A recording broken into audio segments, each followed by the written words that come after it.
So this is our Greenway P100 polymer retaining wall module.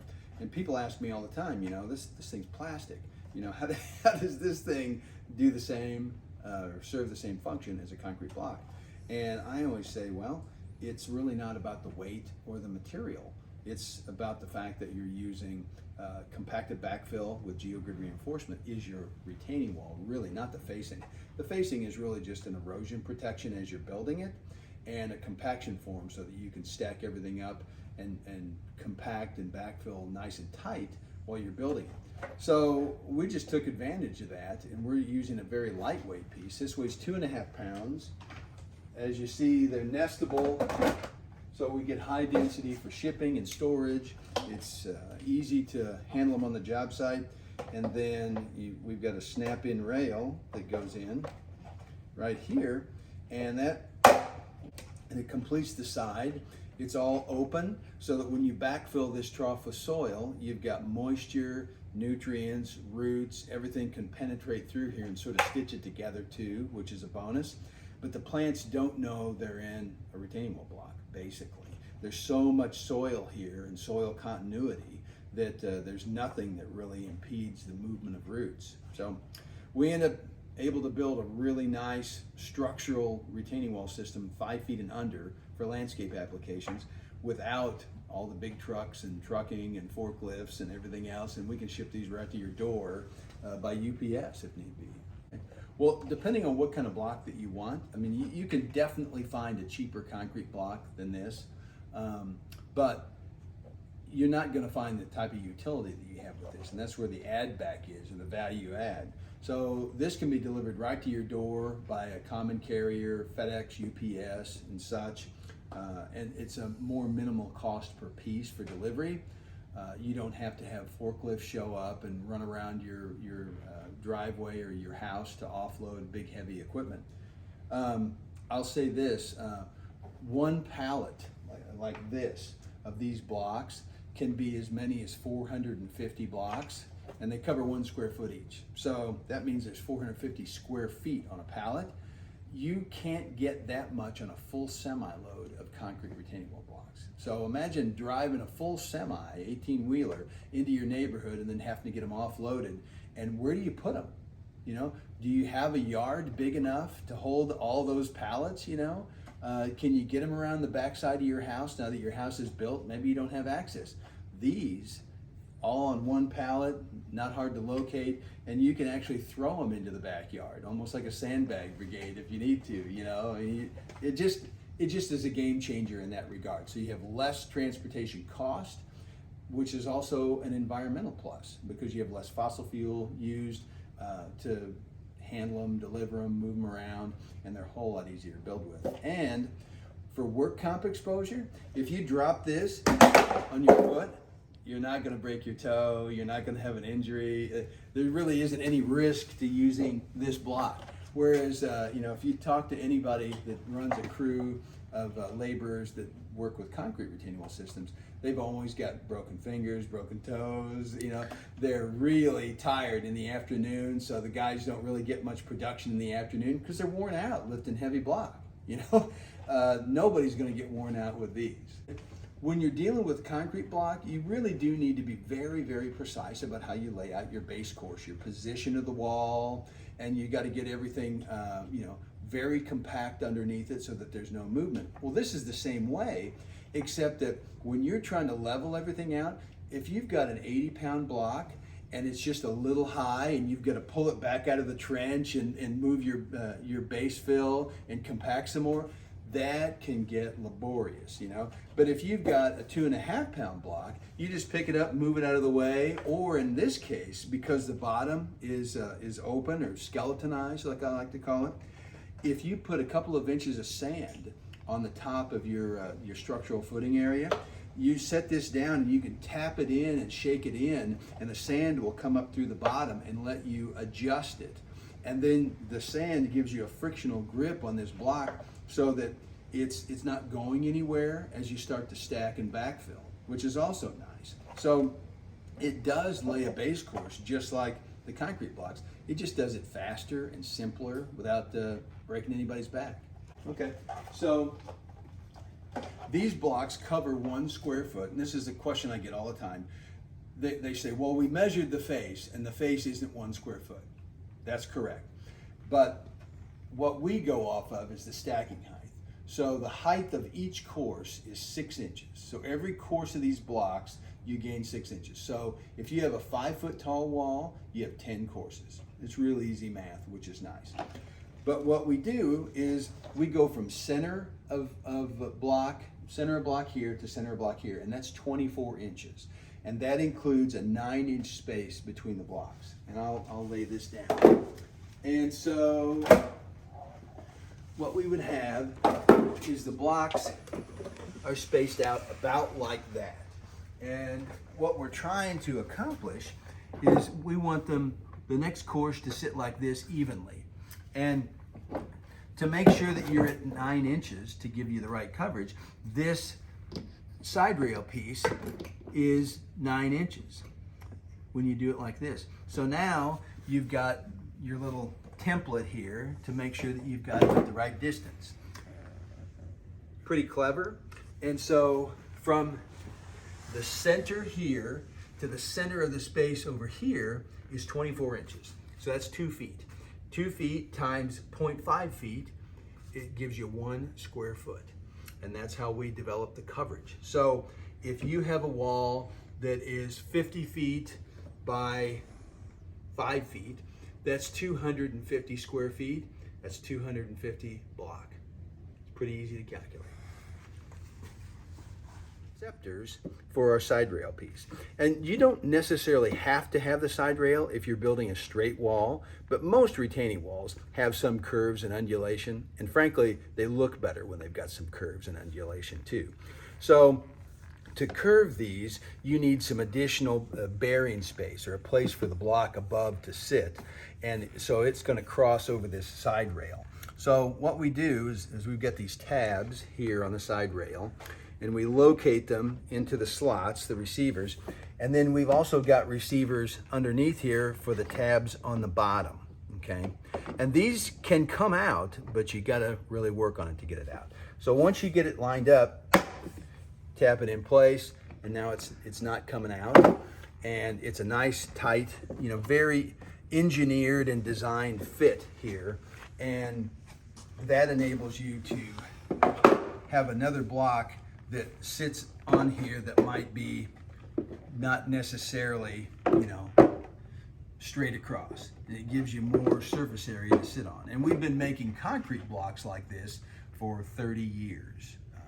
And so you can look at some of our Greenway concrete modules as well on our website. All right. This is just sort of like B-roll, That's right. Yeah, you gotta have that. So bring this over. Doesn't weigh much. Yeah.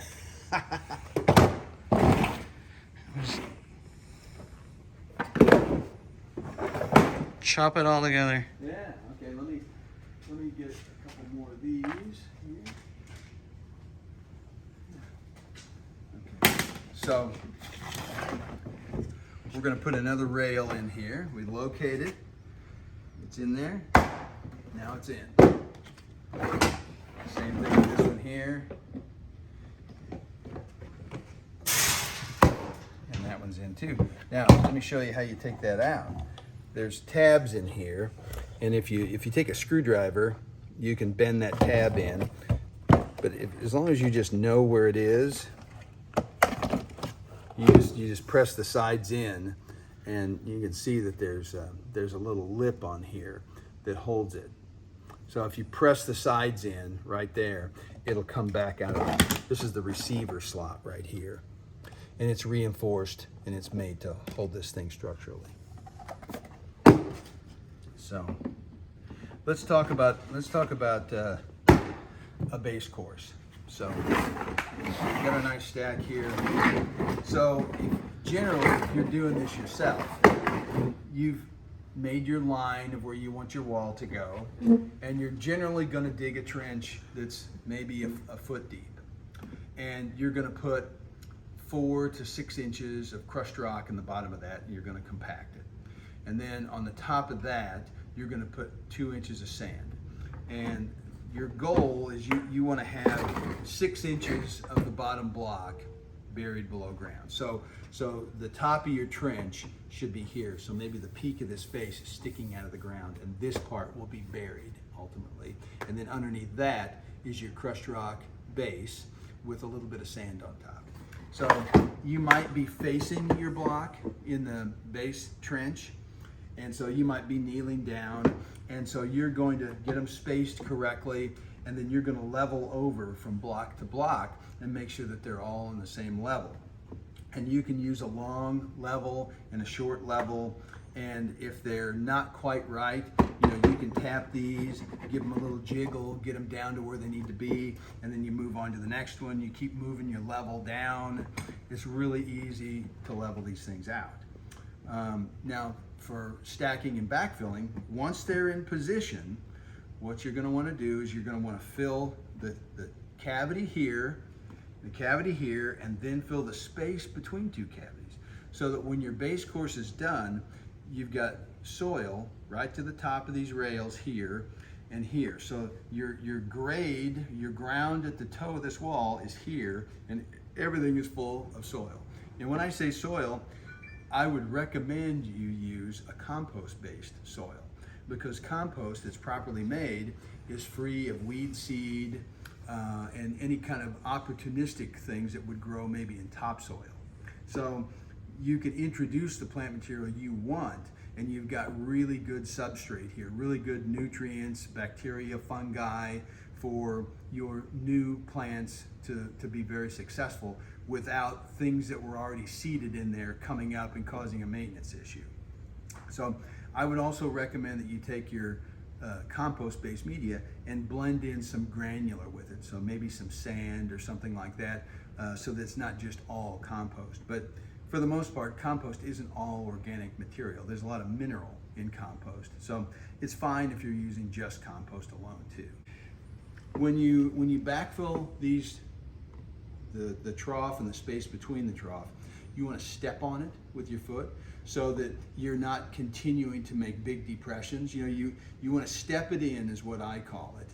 You don't want to pound on it with like a sledgehammer or a plate or a jumping jack or anything like that, because if it's overly compacted, it's going to be difficult for root growth, and you don't want that. Plus, if you over compact it, you could move the blocks around, and you don't want to do that either.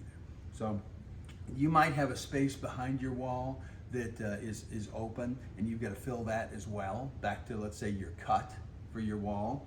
And so the way to do this sequentially is backfill the face of the wall first, step on it and strike it off so that you can easily set the next course right on top. So you don't want a mound of dirt here that keeps you from setting the next course right on top, okay? So that's what that's going to look like from behind, and I already showed you what it looked like from the face on some of those other shots. But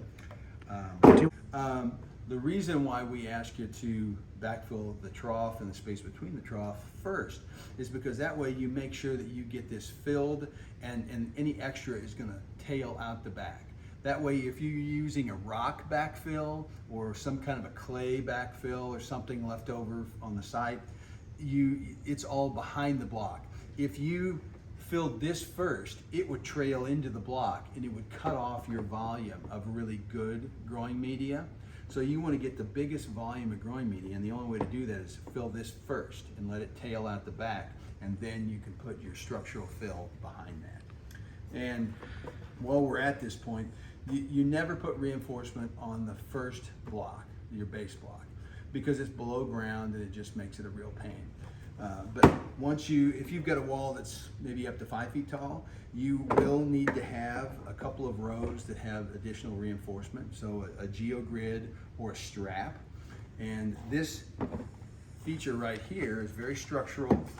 We use it as a handle. It's really easy to use it as a handle to carry the block, but it's really mainly supposed to be a wraparound connection structure for strap reinforcement.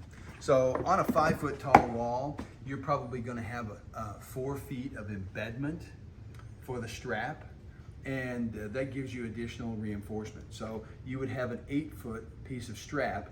You run the tag in through here and double it back into the backfill. So your connection is it wrapped around this, and you pull the tails apart kind of like a V, and now you've got proper reinforcement. And you would put this on every block on this course, and then you would do that again every second or third course, depending on the structural needs of your wall.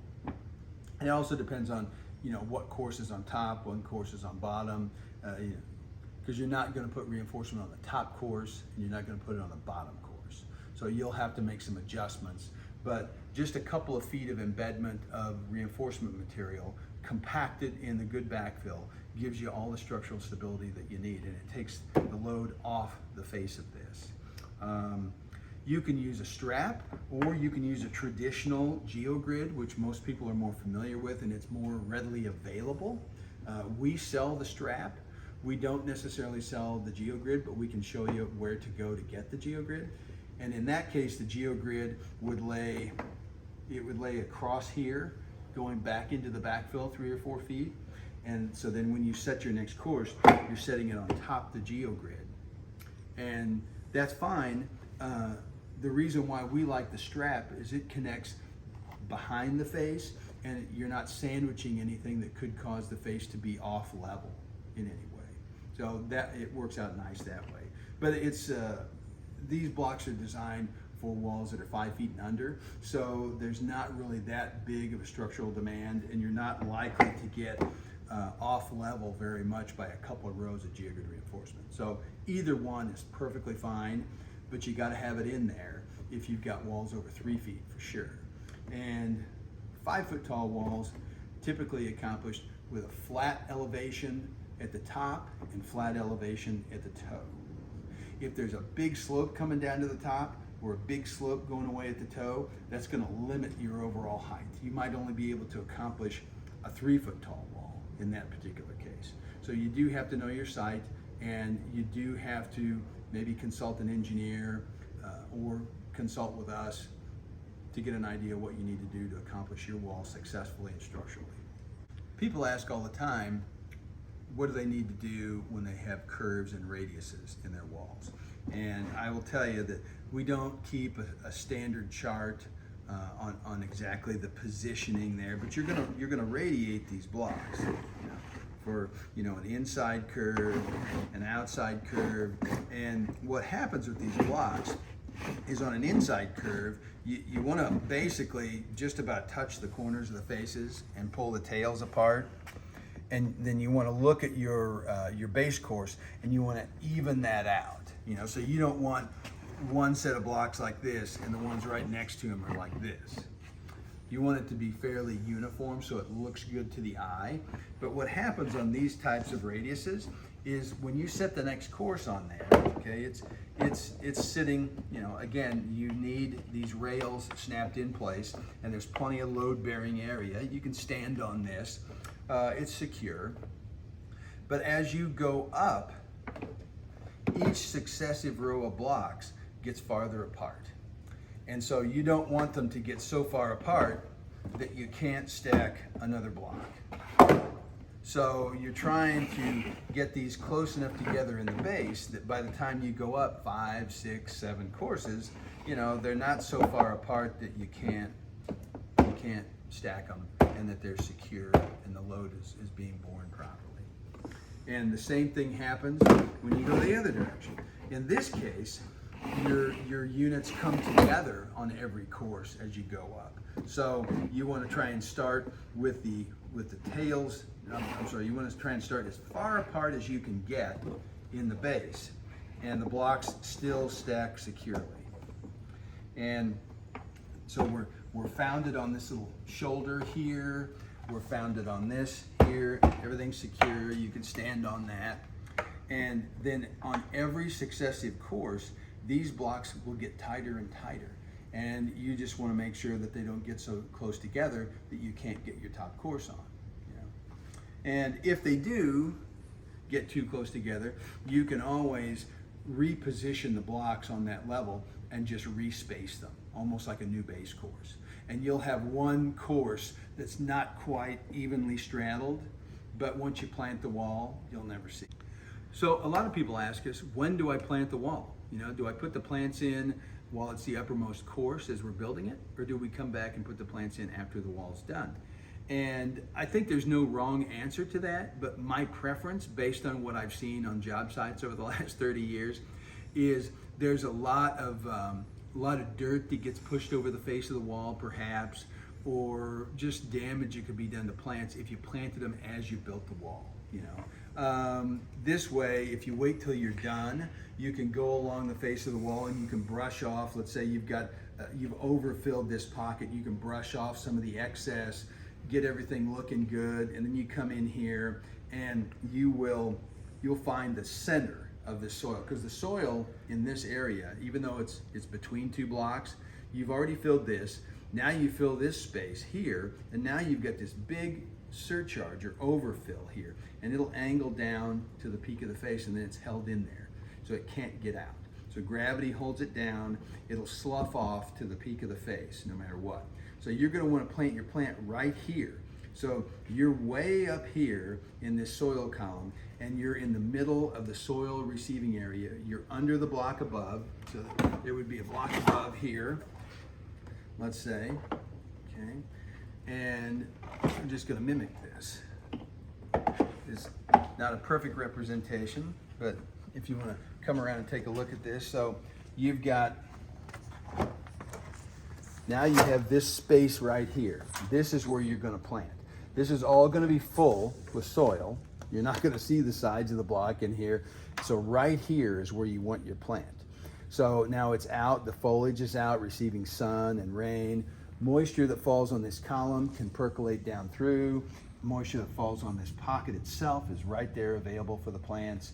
And in terms of moisture coming through from the hillside, these walls relieve hydrostatic pressure from behind, because this soil will dry out first, kind of like a paper towel that you wet at one end and the water moves to the other end. So this backfill might have diffused moisture in it, and it's moving to the face because the dry soil out here that's exposed to the air and the sun is pulling that moisture through. So it's good for the plants. It's relieving the pressure on the hillside. It's going to cause a structural problem, and keeps everything awesome. But if you plant here and here and here and here, the top growth comes out, whether it's a vine or something that stays tight and clumpy, it comes out, and each plant will sort of meet each other, and it will cover this wall face over. And then you won't see these blocks at all. People ask, what size plants are we using? And I would say probably the biggest thing you would want to use is a 4-inch potted plant. For the most part, you're going to want to buy from a nursery that has a 36 cell flat. So if you've got an 18 by, I'm going to say 12 inches by 18 inch flat of plants, there's generally going to be 36 cells in there. And that's going to be about a 1 to 2 inch plug maximum. And they should have a pretty deep, vigorous root system on them. And so you don't have to dig a big hole. You literally put your garden trowel in, push it up, it leaves a hole. You stick your plug in, you pack it in, move it around, move the soil around to get it fluffed, and you're done. You might even want to mulch the face, but I don't think you'd want to do that if you're using a good organic compost. Compost is easy to plant in. You're never going to get it too compact when you build, because it's pretty fibrous. Roots are going to be able to move through that really well, and it's not going to be erodable either. The fibrous nature of the compost is going to prevent it from migrating through here unless you've got just a real extreme condition. If you think you're going to have your area subject to like big torrential rains, and you might get one right after you built the wall, you might want to put a little piece of filter cloth in the bottom here, and that way if you get a big torrential rain, you're not going to get movement of the soil here down through the holes into the next one. Your filter cloth is going to hold that, give it some resistance, but it's still going to let moisture through, and roots will go through that. So that's a little bit of a trick of the trade. You don't have to do it on every wall, but sometimes it's helpful. We get questions about irrigation all the time. And my favorite is to irrigate a wall. because if you take the time to figure out how you want to plant your wall, and then you acquire some really healthy plants, you don't necessarily want to leave it to Mother Nature to water this thing as needed and get everything going well. And maybe it's a burden to get water to the wall. Maybe you don't have access to it for a hose or a water truck or something. So having drip irrigation built into the wall gives you options and gives you control. Most of these walls are going to be residential and part of the landscape in nature. So there's probably going to be an irrigation system that you could tap into. And as you can see, it's relatively open and available to put anything in there. What I would recommend is you have your supply line, wherever you can get to your supply water, and you run 1/4-inch drip irrigation line down through these courses, and you just lay it on here before you put the next course, and then you set the next course on there. And then you're going to drip directly into this soil mass that's going to diffuse through all this. So if you have a dripper spacing that's probably 12 inches from center to center on the dripper, it's going to fully water this thing easily. You don't have to do it like that. I'm a big fan of choosing appropriate material for the region. And if you choose wisely, you're going to get things that are going to be tough and durable in that particular climate, that particular amount of water or rainfall that comes every year. And your local garden center or horticulturalist could make some good recommendations. We get questions about edibles. And of course, a good portion of our business is vertical gardens and vertical living walls. And we do provide a fair amount of those for vertical farming and home farming.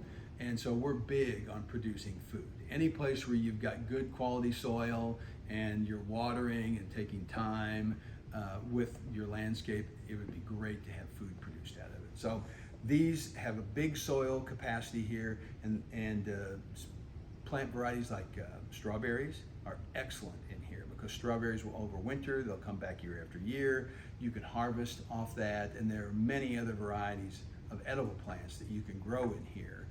It might not be a traditional garden. You might want to try and plant something in your region that comes back every year that's perennial, and then it makes it beautiful and edible. So people ask if they come in colors, and I say yes, and that's the fun part. We've got a nice texture on the face, which I'm pretty pleased with in an injection molded product. And we make these in green, we make them in gray, that's similar to a concrete block. We also make tan and brown.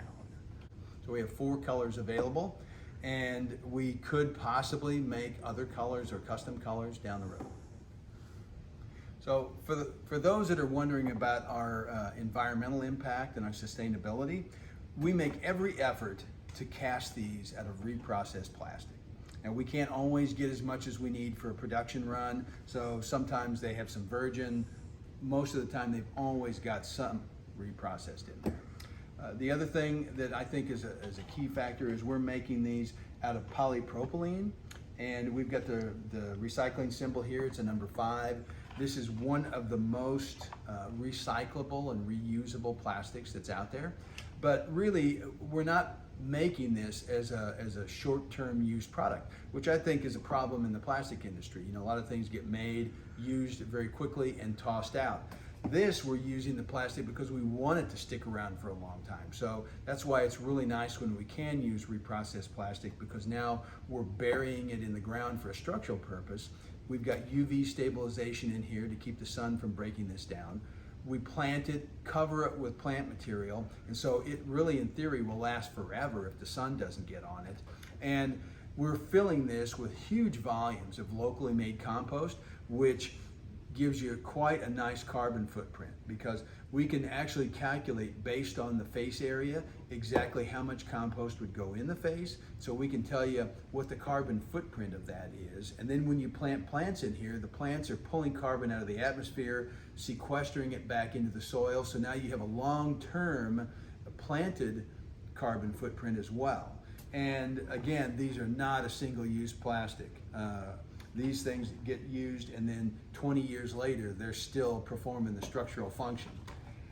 We do get questions from customers about what if we don't have the face planted, and what if sun damages this? Well, the plastic formulation, we have an additive for UV stabilization, and that gives you stabilization for up to 7 years. So if this were just naked in the sun for 7 years, at some point close to that 7-year point, the face starts to get brittle and starts to be degraded. So what if the face completely came off? Well, the nice thing about it is it's hollow here so that we can nest these and stack them. And so this is really a false face. It just looks like the face. This is actually the face. So the back face is the face. And this never sees the sun, nor does any of the rest of it, because it's buried in the backfill.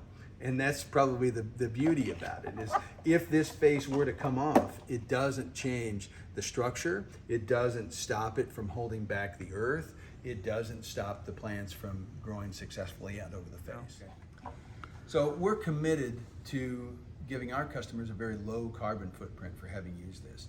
Concrete is a major greenhouse gas emitter every year. Probably the production of Portland cement is probably, I think, a top 5 greenhouse gas emitter every year. So even in our concrete blocks, we make every effort to use the least amount of Portland cement. And because our blocks are more coverage than concrete, because of the space and the trough, we have a really low carbon footprint on the concrete block versions as well. Now this is probably even, I would argue, a lower carbon footprint than a concrete block, simply because we're reducing a lot of the transportation embodiment of fuel and burning of fossil fuels to make these. And I'm not going to get into the whole debate about what's more environmental, concrete or plastic. I mean, both of them have their issues. However, this isn't a short-term use product at all. It's a single-use plastic, that's for sure. But when we use this, we're using it for 20 years, 30 years, 40 years. And so we intentionally make this out of polypropylene, which is very recyclable. We intentionally use as much reprocessed polypropylene as we can get. And consequently, we have a very low carbon footprint. Combine that with filling this big trough with huge volumes of locally made compost, and it gives us the capacity to actually calculate the carbon footprint of these wall systems. And that's on day 1. And then we've got calculations that we can make that show how the plants planted in the face, based on the region of the country, sequester carbon out of the air and back into the ground where it needs to go. So it really has a huge positive environmental impact compared to just about anything that you can do. So we've made this with really easy dimensions in order to just quickly calculate the square foot of coverage of a wall or the number of pieces used. 6-inch stacking height, 24-inch center to center placement. So that gives you 1 square foot coverage per block. So if you measure your wall out and it's 100 feet long and it's 2 feet tall, that's 200 square feet. So it's 200 block. But where you get a little fly in the ointment is walls don't end straight up and down. They either have to step down to nothing on the end or step up into the hill on the ends. And so you always have to figure out how you want to end your wall, and either add a few extra blocks to make sure that you can get that done. So it's never, a retaining wall is never just a straight rectangular calculation, And a lot of times they're 2 feet here and they're 3 feet down here, and they, along their course, they step up and it gets a little taller and then it comes back down. So there's always some approximation involved in that. The way we handle that is if you start at 2 feet and you end at 4 feet, you really take the wall at 4 feet, multiply it times the length, and then divide it by 2. And that gives you sort of that wedge that gives you a pretty close number of the square foot area and the blocks. It's not exact, but it's a good way to start your order. Then you always have to have some extras for any reason. You might decide to make your wall a little bit longer. You might decide to add a course here and there. And so it's good when you're ordering block to order, an extra 5, 10, something like that.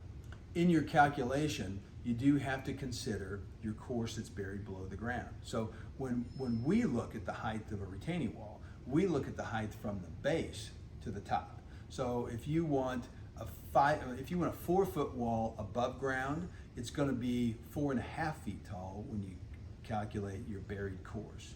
And your buried course is there the entire length of that wall. So you can't get away from that. But on top, your top course that's maybe 4 feet out of the ground, it might not all be 4 feet, you know, but you definitely are going to have one course, the whole length of that is buried 6 inches. Depending on the length of your wall, you know, how long the run is and where your access to supply water is, if you're going to add irrigation, you might not be able to run 1/4-inch drip line for the whole course. Drip line generally on the packaging it will say it's only good for runs of 15 feet, and then you could have inconsistent watering coming out of the emitters. So in that case, you're either going to want to add another supply line to carry it further down, or you're going to want to use 1/2 inch or 17 millimeter irrigation line with emitters built in. So it looks very similar to the 1/2 inch supply line that doesn't have emitters. You're going to use, you know, connectors to connect into the 1/2 inch, and you can get 1/2 inch with emitters built in at varieties of flow rates and variety of spacing. Typical spacing is 12 inches, 18-inch center-on-center spacing for emitters is pretty common. Same method for laying it into the wall. You're going to either lay it in the bottom of the trough and backfill over it, or you're going to fill the trough and lay it on top before you set the next course of blocks. But you want to put it basically in the center of the trough so that it waters evenly, and you're going to want to put it in, you know, as you build the wall. And maybe you decide you don't want to use the drip irrigation, or you don't need to use it all year long. The fact that it's in there gives you an insurance policy to make sure that you can always keep your wall vibrant and healthy per your plans and intentions, no matter what the climate conditions.